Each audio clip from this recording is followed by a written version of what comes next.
in order to cultivate that relationship over time and to help not only that person potentially, but their 256 people, you have to look at it as like, I need to offer things out. It's valuable content in your newsletter. It's grabbing that cup of coffee for them when you meet and spending an extra $5. And that means something to a lot of people. Would you agree with that? Yeah. If your intent starts with wanting to help people, yep, long term, you're going to win. Agreed. Right? Yep. Short term play. What can I get out of this? It's going to go nowhere.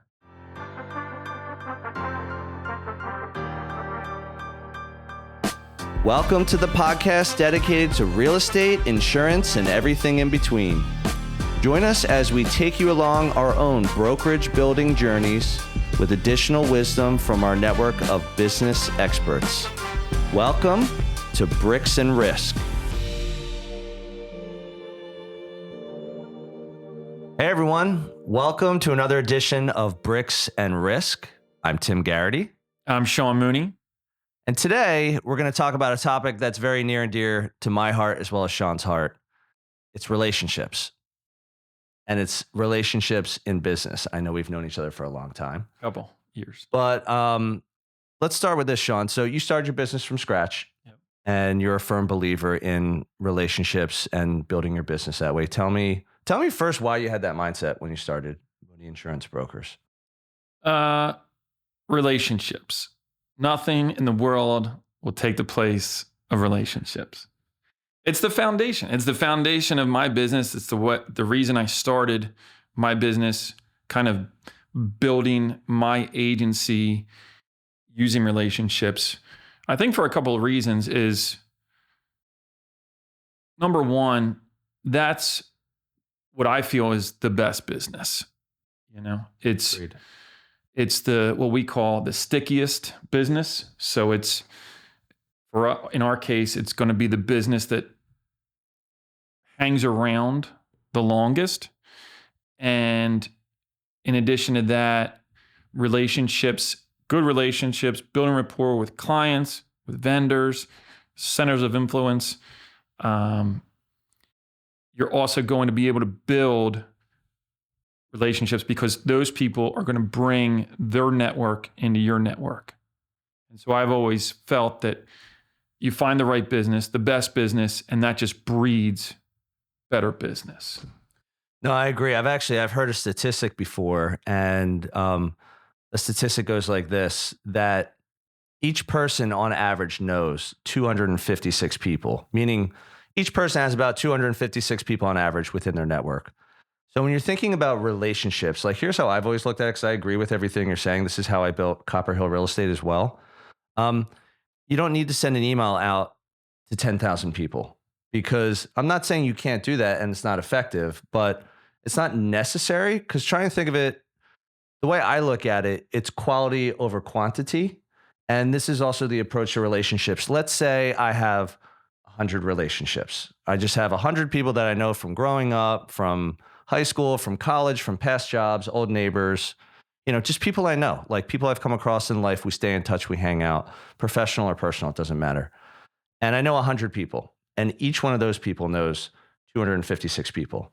So by just knowing 100 people and focusing on that relationship with those 100, continuing that throughout with your marketing, whether it's email or mail or video, whatever it is you're doing, that's 25,000 people you're reaching.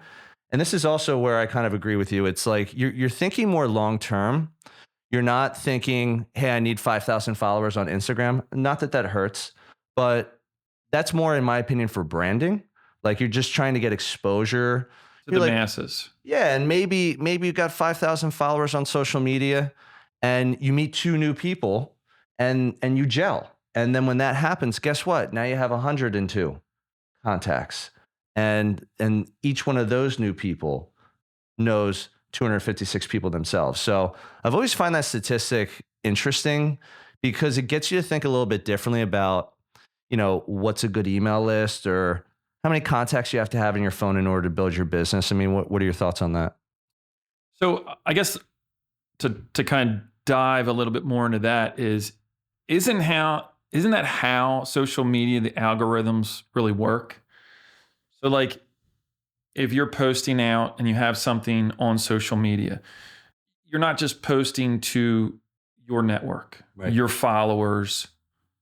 It's more going to that additional degree of your followers, Yep. I would agree with that. right? So, the Kevin Bacon 6 degrees, right? Yeah. So you're posting out, and by way of being connected to this particular person, you're kind of now have an entry point into that person's friends or family. Yep.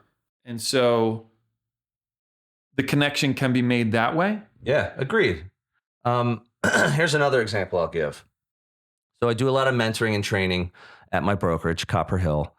And one thing I've heard from new agents, so like let's say someone gets licensed, they're going to come work with Copper Hill, and I'm interviewing them to see if they're a good fit. Because again, it's about quality over quantity. That's how we look at our brokerage as well. We want people who believe in what we're doing and also look at building their business the same way that we do. So let's say this person comes in and we're talking, and one thing I've heard before is that person will say, I'm kind of mad I didn't get my license sooner. And I would say, well, why is that? And the person I'm thinking of said, because all my friends just bought houses and I wasn't able to help them. And I said, no, I understand that. That's valid. Try not to think as of your 5 or 10 or 20 friends buying houses as the way you're going to do well in real estate. Because here's my example to that. You didn't sell them their houses, but you're going to stay on top of them with email marketing or a letter or a drop off or a client event. Like, this is why relationships are important. You're just keeping the relationship going, because what will happen is those 5, 10, 20 people, they'll recommend their neighbor or their cousin or their coworker, or they'll go to a barbecue. I always use this example. They go to a barbecue and they're sitting there drinking a beer, and someone comes up, be like, you just bought a house, right? And yeah, I did. Okay, who'd you use? I used Tim Garrity. He was great. Do you think I could get his name and number? Like, we're looking, where does Tim work?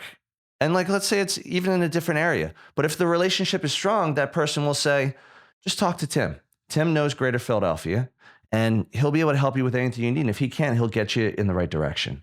So, and then that's really the power of relationships. When I use that example to new licensees, I'm like, trying to think about it as that was your business to be had because they were your friend. Yes, it is a relationship, but try and think about cultivating that relationship now that they're homeowners. You want to stay in front of their 256 people. And if you can do that in a way where you're always top of mind, there's value, and they like getting whatever it is they get from you, whether it's, again, social media content on video or a letter or an email, there's lots of different ways to market, but they'll look at that and be like, Tim's a valuable person to know in real estate. And I'll always have that on my mind, because you're going to go out and people are going to ask for referrals. People ask me this all the time, whether I'm in real estate or not. They'll ask me all sorts of questions. And I'm sure you get this as well. You become more than the real estate agent, right? It's you become the trusted advisor. You become the, Right. I don't know. It's like, You're like the center point. yeah, You're like the connector. yeah. Like, but it's weird because they're like, hey, I need a plumber. Like, Right. why are you coming to me, Yep. asking me? But it's because you have a proven track record with these friends, clients, family, you name it. Yep. And that track record is Tim's delivered for me. Right. I trust Tim. Yep. And that's kind of where it goes in a different direction with how valuable relationships are. Because I know, whatever business you're in, how important it is to build trust. Yep. And once you have people that trust you. Yeah. Well, here's a great example. Let me use this one too. So you're in insurance. Yep. And I've been in an accident before. Yep. And yeah, a couple. So I've been in a couple accidents. Right. And I call you up and say, hey man, this is what happened. Yeah. And not only do I know you have my best interest in mind for being in this position, which again, whether you just bump bumpers or you scrape someone or you really bang into them, like everyone's riled up. It's like they're nervous, like everyone's like emotional, like what do we do? This is how much money is this going to cost? I'm late for my appointment, like whatever it is. And I'll always call you and say, hey, this happened. Like, what do I do? You always put me at ease and tell me, hey, this is what you should do because this happened to you. But what also is very valuable about that is I'll say, what am I supposed to do with my car? Like, where do I take my car? And you're like, here are like 2 great auto body places. Or you would say, like, do you know anyone first? It's like, maybe yes or no. Most people are like, no, like, I don't. Yep. I know where to get an oil change. I don't know where to fix my, my side door. Yeah. And relying on you for that is super important. And then on top of that, when the repairs are being made and things like that, it's like, how am I supposed to get around? And you're like, this is what you do. You have to figure out like a rental car and something like, and this is, another option for that. And this happens in my world too. This is like, here's a great example. I walked outside today and one of my neighbors was walking by with her dogs and she needs a general contractor. But I've been in this community now. I've only been there for a little over 2 years. And I send some marketing pieces out that I find are valuable to my neighbors that I don't really know. What's happening now is neighbors are coming out to me and say, do you have a roofer? Or do you have a general contractor for like a bathroom remodel? Or do you have a landscape architect? I like your landscaping. Like we did a rehab. Like I like what you did. Can I talk to that person? And like, let's do the landscape one, for example. I'll be like, hey, I have a couple. Like, what kind of job do you need? Is it something that's quick and easy, or is it something that's complicated and intricate? And like, back to your point about trust, like as you get good at not only building your relationships through your business, you start to build your vendor relationships by doing business with them. They're just as important as your clients. Because as you get good with vendors, most of the time you're vetting them personally, I find. Even if you're not, you're getting it through someone you trust. And then when you have them, you offer more value to your network because when they get in trouble, they're going to come to you and say, you're in insurance, like I need someone for this. And you're going to be able to do that. And, would you agree with all that? Like, yeah. And especially with me, I just had a claim. Yeah. I haven't had a claim in 10 years. Right. What do I do? Right. And it's a time where like, it's frenetic, right? You're standing on the side of the road. Yeah. Cops behind you trying to get a report. The person's over here. So you're trying to kind of calm a situation and let them know we'll take care of it. Yep. I had 2 today, and one was an auto claim, one was a home claim. Home claim was there's a sewer pipe leaking in my living room. Yeah. And it's like, the person's like, what do I do? Who do I call? Right. And it's like, the ability to like stand in and deliver for that client. Yep. What's the value in that? You can't measure it. Yep. Right. It's not something that you can quantify, but I would say it's almost invaluable. Mm-hmm. Right. Like, so I said, all right, listen, I'm going to call the insurance company. I'm going to get the claim set up. And here's the vendor you're going to use to come out, clean it, dry it, and fix the pipe and do whatever we need. Right. And the relief. Like, yeah. It's oh my gosh. I mean, you're talking about someone's living room. Yeah. So it's like you're their savior. But to go from that like panic mode. Yep. And to have the ability to like, all right, this is the game plan. This is what we're going to do. Walk them through it. Deliver. Yep. And absolutely turn that panic into like a relief situation.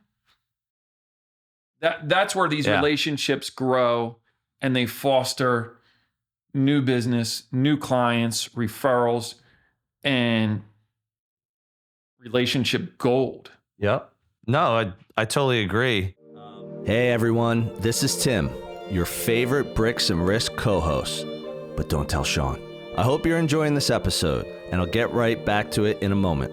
Our audience grows through word of mouth, so if you would please take a moment of your time and give us a review on the platform you're on, that would be fantastic. Please also help spread the BNR word by sharing your favorite episode with a friend. We greatly appreciate your time and trust. Now, back to the show. I'm going to take it another step. So we're talking about like why relationships are important. We obviously agree. Both of our businesses have been built through relationships. But let's take it a step further. So let me go back to that agent that said, "Hey, all my friends just bought homes. Like, I'm not going to make any money now. Like, I feel like I'm late to the game." Yeah. And I'm trying to coach that person. You're not. Like, you're never too late to the game. I got into real estate when I was 30. It's like a lot of people had bought homes. What are some of the things that you do? I mean, we can call it from like a marketing standpoint or a business building standpoint for your most trusted relationships. Like, do you have your own tried and true methods or method of communication with them? Do you like doing multiple things? Like, give me a couple examples as to how you keep those relationships strong through your business. Yeah. So I guess the first thing, I want to go back to what you said about that new agent you were working with. Yep. A lot of times what you'll find is that new person who's new to the business, new to, getting their, just getting started. Yep. They think they missed out on, 3 deals. Yeah. And it's like, I liken it to like the micro versus the macro, like, oh, these 3 deals. Well, those 3 deals could have helped, I guess. Yeah. But I think you have to have the right mindset going into it, that the opportunity is way greater than those 3 missed deals. Yeah. Agreed. You have to have that willingness to come in and see it as just massive opportunity. Like your business, my business there's really no ceiling. Yeah. To sky's the limit. Yeah. And so I think that's important, just having the right mindset for that new employee, that new salesperson, to kind of have that understanding that it's 1 person, 2 person, 3 person. That's not going to make your year. It's not going to make your career. Right. It can help, but it's a long-term play. Agreed. Coming on board. All right. So, and I agree with all that. So like, what do you prefer? Like, if you had to pick one thing that you do for your relationships and you do it really well, you're like, hey, this is like the one thing I do that I know they appreciate. It works for me marketing wise, whether it's cost or time or whatever. And I know it's given me business through my relationships. What would you say your one thing is that you're big on? It's got to be newsletter. Nice. Email newsletter? Yep. Yeah. Okay. For us, that's what it has to be. Can you point to it? The way they track it too sometimes is open rates. Yeah. You can see kind of who's opening it, how many people are opening it. Exactly. Yeah, you want the analytics. Right. How many people are sharing it. Yep. All of that. So I think from a touch point standpoint, I think that's the most effective way to kind of stay in front of your clients in doing that. How often do you do your newsletter? Quarterly. Okay, so only 4 times a year. Yeah. Nice. Would you say it takes you a while to do your newsletter? Like, are you big on like giving it the right look, having a lot of valuable content? Are you like, I just want it to be a touch point, have it be a little bit more generic, maybe about real estate or your home or something, or it's seasonal or whatever, if it's quarterly? It's a casual touch point. Okay. It's nothing. Try to stay away from like business related stuff. Yep. And just keeping it, more of like a friendly advisor. Yeah. How about you guys? With us, I'm basically the same. I would say I would take it a step further. So an email newsletter, I would agree, is probably one of the most valuable things you can do. It's one of the most efficient things you can do. It's got one of the best ROIs. I mean, you could go to MailChimp tomorrow and have 500 or less contacts and you can do it for free. Yep. Like, think about that. Yeah. Like, you can literally have marketing for your business. I don't know how many times you can send it a month these days. I mean, I haven't been using MailChimp for a little bit, but MailChimp is a great one to start with.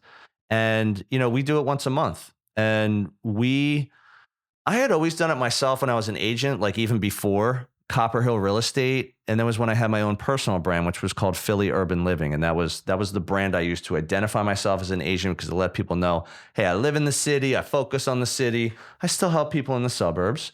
but that gave me kind of like a foundation for the information I wanted to provide, the value I wanted to provide. So my newsletters are very similar to the ones we do today with Copper Hill, where it's usually like a news thing. So it's either curated or like a blog post. We'll throw a couple listings on there because again, people love that. They love looking at real estate. So we do that. And then we'll usually do one on lifestyle, which could be anything. It could be food, it could be travel, it could be history, which is big in Philadelphia. So that's how I've always looked at it. The one thing that I'll take beyond that to just give our audience like another idea is really in-person networking. And like people are like, well, how am I supposed to do that? Like, do I go to an event with like 100 people? Well, let's back up. So as we go down this road, we can talk about NWPN days. We can. Yeah, it's just. Sean is hearkening back to, this is probably about 6-7 years ago was when we stopped doing it. But for 5 years, we were in our own organic homegrown networking group that I started. You were a member of. Yep. It was called NWPN, the Northwest Philadelphia Network. And I was inspired by going out to the big networking groups like BNI and LaTip. Yep. And I didn't like it. Yep. I'm like, this is too strict. Like it's too pushy and it was kind of expensive. So, if you commit to it, can you get business? Of course you can. But I looked at it, I was like, I'm not looking to put all my eggs in this basket. Like I want to do in-person networking, with a good ROI, not spending a couple grand a year. And I also don't want to do it every week. I want to do it maybe once a month or once every 2 months. So when we started NWPN, it really started with a Craigslist ad. And I just said, yo, who wants to go get coffee? For all of you out there that know what Craigslist is. Right, exactly. Does it even exist anymore? I'm not quite sure. But the funny thing is I just put it out there and I said, Manayunk Roxborough Networking Group, who wants to get coffee? And we'll get coffee in either of those two areas. And 2 people showed up and I didn't know them. And then we met. And then the next week, we said, or the next month, I said, bring 1 person each. And the next month we had 6. So, and again, then 3 would leave and 4 would come in. And it ended up being, after 5 years, about 30 paying members. Yeah. It was about $10 a month. It wasn't anything crazy. We did monthly meetings. They were organized. They had food. They had social. We went out. We did. We had the holiday parties. Charity stuff too. Did charity stuff. And again, that's definitely a way to do it. But let me take it more like the simple approach. Let's go over the new agent again, looking for ideas. Like, how am I going to help this person over the big brokerage in Center City or in the suburbs that's like, do this, do that. And I would say, what kind of person are you? So I'll use you. It's be like, what's your personality? Do you like going into a room with 100 people? You prefer to be one-on-one? Like, what's your preference, Sean? Me? Yeah. I like the one-on-one. Yeah. Small groups. And most do, I find. And that's good because for that networking piece, and if you're one-on-one, think of it as, again, you're going quality over quantity. And with that meeting, you're going to want other business-minded people that are already in your network. So, someone that is in the auto body business that you do business with all the time. And you could easily just be like, hey, let's just go out and get a cup of coffee on Friday. I haven't seen you for a while. And you're just catching up. I mean, you're literally like, how's your family? Like, how's business? How's life? Because you like this person and you're really just trying to catch up. And as well as I know, when we catch up with more of a quality meeting, business always comes up because people are going to say, how's business for you? Like, what are you working on? And then it'll almost like go in their mind. They're just like, you do business in the suburbs? Like someone, Tim, I know you do business in the city. Do you business in the suburbs? I'm like, almost 50% of Copper Hill's business is in the suburbs. I didn't know that. Yeah. And now when they're leaving that meeting, they're like, okay, anytime I have a suburban opportunity, I'm going to think of Tim. And I think the important part is if you're in the same room with that person who's like-minded, and I'm this way, I'm always thinking, how can I help that person? Yes. And if it's 2 of you, I am constantly, I'm just racking my brain as to like, who can I get you in front of? Who's your ideal client? Who can I connect with you that would help you? Yeah. And if you have someone that's entrepreneurial or a business owner or just someone looking to build their network or build relationships in business, I mean, that connection is made a lot of times. Yeah. No, do you remember? So when we had NWPN, we actually had business cards with our logo Yeah. that Brent did, which Brent also did Bricks and Risk. Um, it said underneath the logo. Can we drop his? Yeah. Oh yeah, we Brent, can. go here for Yeah. Brent Bush Design. Brent Bush Design, ladies and gentlemen. So on the business card, I believe it said "Give to Get." Yeah. And that was a general philosophy. That's everything you just talked about, meaning when you go into a networking group with 20, 30 people or 100 people, you don't know, a big formal one in the city or in the suburbs, like Chamber of Commerce or anything like that. Or you go into a one-on-one, I agree with you. You're trying to look at it as like, what can I do to make your business or your life a little bit better? And that's going to come through the conversation. So like when you're just catching up with that person and they're like, oh, how's the family? Family's great. We're going to Disney World in like 6 months. We're excited for it. It's like, you know what? We just went to Disney World. Would you like my Disney World planner? Like, again, I know that sounds like it's not going to make a difference, but that's, if you have that philosophy in mind, where it's like someone is doing something, and if you know something that you feel like they may already have that, it doesn't matter. Yeah. But it's the thought that counts. I mean, that's a legit statement with any kind of relationship. And networking is no different, that you're just trying to help them out. And do you know what? Even if you get nothing, that's not what it's about. It's about taking care of your relationships, taking care of your people, giving things like giving to charities or giving community service, like all these things. Like when people do it, they feel great. Yeah. Like when someone writes 100 or 1,000 or $1 million, if you're loaded, to a charity, yep, and says, I want to give to this cause because I love this cause. Like you feel great. You're just like, I didn't spend it on something that was for me and my family only. I spent this on a cause, yeah, or a mission. And it's the same thing. It doesn't have to be monetary.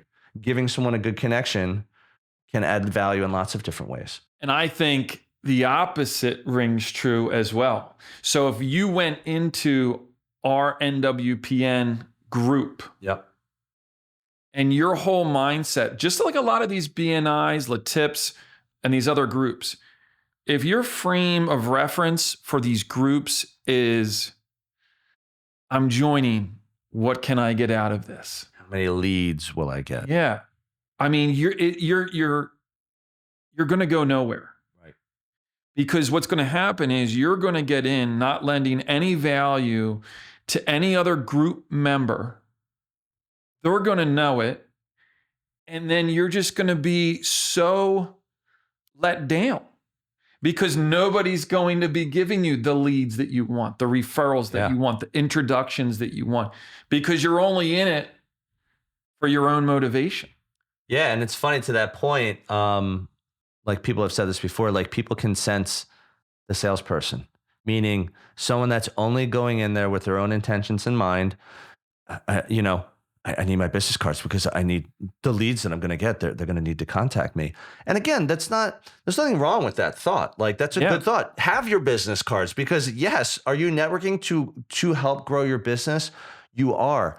But I think if you reverse engineer it and you look at it as like, I'm going to give out my business cards so that someone can contact me if they need something, then your mindset will shift. You'll feel less pressure by doing that because you'll walk in and you're just going to be yourself. There's nothing to gain out of this except for relationships. And that's what networking is all about. It's like even that the one-on-one especially is like you already have that relationship. Let's say, there's a saying in business, first you got to get to know someone, then you got to get to like them, and then you can trust them. And when you get started in insurance, you get started in real estate, you have a lot of people that know you and a lot of people that like you. But if you're new, not a lot of people want to trust you, even if you have some experience, because they're almost looking at it as like, I don't want to mess up the friendship. Here's another great story I'll end with. when I first got into real estate, I kind of had a similar thought to that new agent. Like, hey, like, how am I, Yeah. I'm older, I already own real estate. Like people I know already bought houses. So that thought crossed my mind. But in the beginning, like you, I did email marketing. I did in-person networking. I did all sorts of just general like socializing, like things like that to stay in front of people. And, when I got in and I was 30 years old and doing that, like there's always this thought in your mind. You're like, how am I going to help people without feeling like I'm trying to sell them? And it's like, it's a natural thought to have that.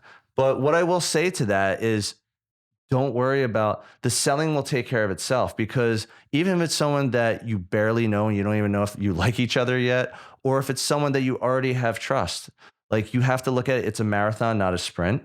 And in order to cultivate that relationship over time and to help not only that person potentially, but their 256 people, you have to look at it as like, I need to offer things out. It's valuable content in your newsletter. It's, it's grabbing that cup of coffee for them when you meet and spending an extra $5.